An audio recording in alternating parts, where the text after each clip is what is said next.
সামনে রথ আসবে করতে করতে রথ পেরিয়েই গেল। রথ তো পেরোলো, উল্টা রথও পেরিয়ে গেল। তো সেই দিন ছিল প্রচুর বৃষ্টির দিন, আর উল্টো রথ ছিল। আমাদের এখানে কাছেই রাজগ্রাম বলে একটা জায়গা আছে, একটু দূরে। তো সেখানে মেলা বসেছিল উল্টো রথে, ওখানে নাকি মাসি বাড়ি করা হয়েছে জগন্নাথ দেবের। আমাদের প্ল্যান করা হলো যে চলো একবার ঘুরে দেখে আসা যাক, কখনো তো যাওয়া হয় না, আর এখানেই যেহেতু সামনেই, তো চলো একবার যাওয়া যাক। ও বাবা, কি প্ল্যান করব, প্রচুর বৃষ্টি, বৃষ্টি থামার কোনো নামগন্ধই নেই। তো একদম থামলো 6টার সময়। তো আমরা ভাবলাম ঠিক আছে, 6টা যেহেতু বাজছে, এখনও রেডি হয়ে যাওয়া যাবে। তো আমরা 6:30টার মধ্যে রেডি হয়ে বেরিয়ে পড়লাম, টোটো আগের থেকে বলা ছিল।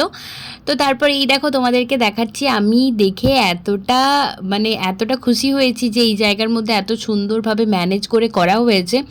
এত সুন্দর পরিবেশ, এত সুন্দর নামগান চলছিল ঠাকুরের, তখন অভিষেক করা চলছিল ঠাকুরের 108টা না কতগুলো পদ্মফুল দিয়ে।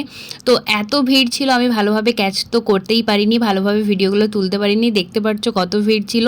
তো আমরা অনেকক্ষণ দাঁড়ালাম ওখানে, তারপর একটু ফুচকা, ওখানে নিরামিষ ফুচকা, সব কিছু নিরামিষ ছিল। খুব ভালো লাগলো এই ব্যাপারটা দেখে যে নিরামিষ ছিল সব কিছু।